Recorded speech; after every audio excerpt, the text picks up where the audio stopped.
अंग्रेजन बहू और बेचारी भूली सास। माधवी अपने पति रमेश और अपने बेटे अजय के साथ रहा करती थी।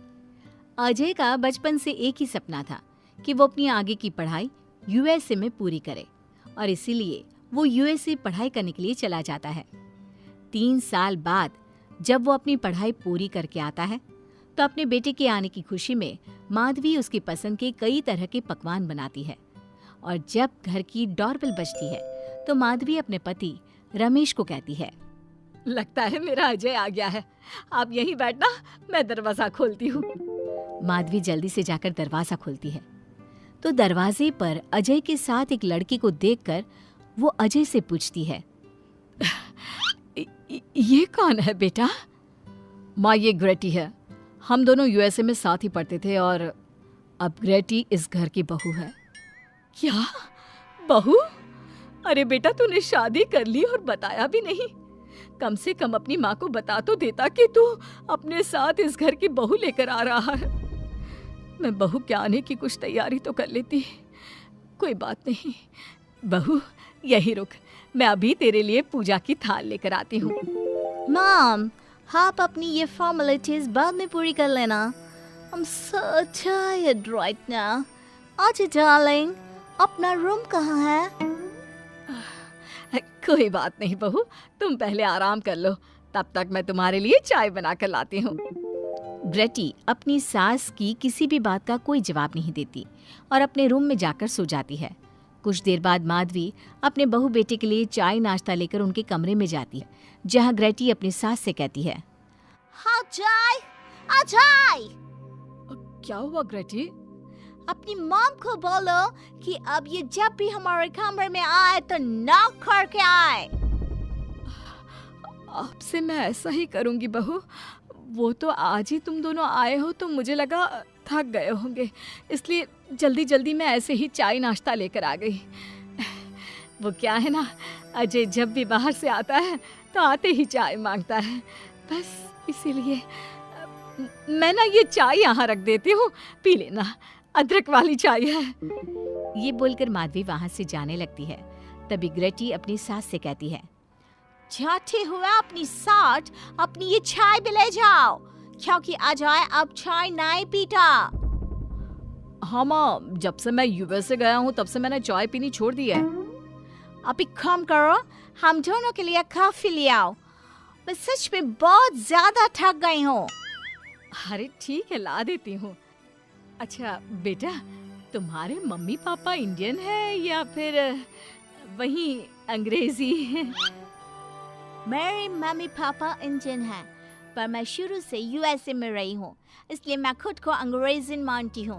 वैसे अब जल्दी से जाकर मेरे लिए कॉफी लेकर आओ और मेरे बारे में इतना ज्यादा इंक्वायरी करने का जरूरत नहीं है। अरे हाँ हाँ, अभी लाती हूँ।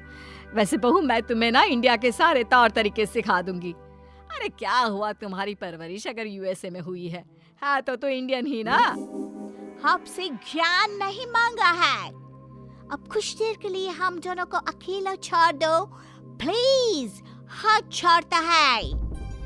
अपनी बहू की बात सुनकर माधवी वहां से चली जाती है।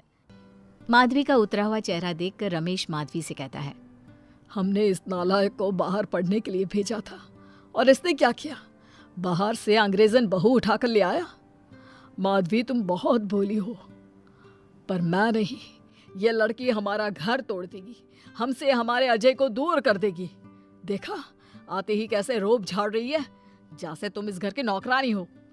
तुम उसको बोलो कि तुम इस घर की मालकिन हो और उसकी सास हो, वो वही करे जो तुम कहोगी। अरे आप बेकार में ही गुस्सा हो रहे हैं।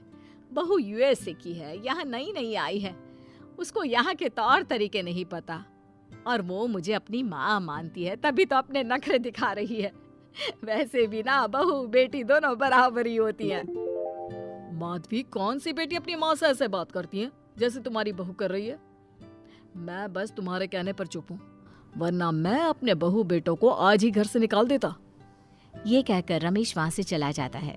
ऐसे ही कुछ दिन बीत जाते हैं और ग्रेटी अपनी बेचारी भोली भाली सास पर अत्याचार करती रहती है। ग्रेटी अपना सारा काम अपनी सास से करवाती और उसी को भला बुरा सुनाती। ऐसे ही एक दिन माधवी कपड़े धो रही होती है और ग्रेटी माधवी को सताने के लिए अपने सारे कपड़े लाकर उसे देती है और कहती है, मॉम्स, ये मेरे कुछ कपड़े हैं, जरा इन्हें भी धो दो। इतना बोलकर ग्रेटी तैयार होकर घर से जाने लगती है। तभी माधवी उससे कहती है, बहू, आज तुम्हारे ससुर के दोस्त के घर में एक छोटी सी पार्टी है। उन्होंने सहपरिवार बुलाया है। मैं चाहती हूँ कि तुम और अजय भी आज हमारे साथ वहाँ चलो और आज ना साड़ी पहनना। मॉम, अभी मैं क्लब जा रही हूँ, रात को मुझे टाइम मिलेगा तो आपके साथ चली जाऊंगी, पर साड़ी बारी नहीं पहनूंगी। ये कहकर ग्रेटी वहां से चली जाती है। शाम हो जाती है। सब ग्रेटी के घर आने का इंतजार करते हैं और इस वजह से कोई भी पार्टी में नहीं जा पाता। इंतजार करते करते रात के 12 बज जाते हैं। 12 बजे रात को ग्रेटी नशे की हालत में जख्मी घर आती है। अपनी बहू के सर और हाथ पर लगी चोट देखकर माधवी परेशान हो जाती है और जल्दी से फर्स्ट एड का बॉक्स लाकर अपनी बहू के सर पर पट्टी करती है। एक माँ की तरह प्यार करते हुए वो अपनी बहू से कहती है, बहू, तुझे चोट कैसे लग गई बेटा? मैं घर आ रही थी, एक बाइक वाले से मेरी टक्कर हो गई। कोई बात नहीं बेटा, कल सुबह होते ही तुझे अपने फैमिली डॉक्टर के पास ले जाऊंगी। अच्छा, अब तू ना आराम कर, मैं तेरे लिए अभी हल्दी वाला दूध लेकर आती हूँ। माधवी, मैंने तुम्हें पहले ही समझाया था, ये अंग्रेजन हमारे घर के लिए ठीक नहीं है, पर तुमने मेरी एक नहीं मानी। अब देख लो, आज इस अंग्रेजन बहू की वजह से सारे मोहल्ले में हमारी नाक कट गई है। आज सब हम पर हंसते हैं और ये सब कुछ तुम्हारी वजह से हुआ है, तुम्हारी छूट की वजह से हुआ है। ये कहकर रमेश अपने रूम में चला जाता है, पर माधवी अपनी बहू की पट्टी करके उसे उसके कमरे में जाकर सुला देती है। अगले दिन माधवी ग्रेटी को लेकर अपने फैमिली डॉक्टर के पास जाती है, जहां ग्रेटी देखती है कि उस डॉक्टर की बहू ने साड़ी पहनी है और एक संस्कारी बहू की तरह घर में पूजा पाठ करके अपने सास ससुर के पैर छूकर उनका सुबह सुबह आशीर्वाद लेती है। डॉक्टर की बहू को देखकर ग्रेटी को अपना बर्ताव याद आता है और उसे एहसास होता है कि वो अपनी भोली और मासूम सास के ऊपर कितना अत्याचार करती है, पर फिर भी माधवी सबसे लड़कर हमेशा उसका साथ देती है।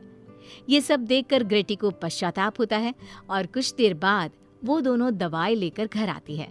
जब माधवी ग्रेटी को दवाई खिलाने के लिए उसके पास जाती है तो, मॉम, मुझे माफ कर दीजिए, मैंने कभी भी आपके प्यार को नहीं समझा, आप पर इतना अत्याचार किया, आपकी बेइज्जती की, आपसे घर का सारा काम करवाया। आपने मुझे कितनी छूट दी, पर फिर भी मैं आपके साथ इतना बुरा करती थी। और आज जब मैं नशे की हालत में चोट खाकर घर आई तो भी आपने मुझसे कोई सवाल नहीं किया, उल्टा आपने मेरा साथ दिया, मेरी सेवा की। आज जब मैंने डॉक्टर की बहू को देखा घर का काम करते हुए, अपने सास ससुर की सेवा करते हुए, तब जाकर मुझे एहसास हुआ कि मैं कितनी रॉन्ग थी। एक इंडियन होकर भी एक बहू के कर्तव्य से दूर रही और आपके ऊपर अपनी अंग्रेजी का रौब झाड़ती रही। मुझे माफ कर दीजिए सासू माँ। बेटा, अक्सर बच्चों से गलतियां हो जाती है। ऐसे भी सुबह का भूला अगर शाम को घर आ जाए तो उसे भूला नहीं कहते बहू। और मुझे बहुत अच्छा लग रहा है ये देखकर कि मेरी अंग्रेजन बहू कितनी समझदार हो गई है।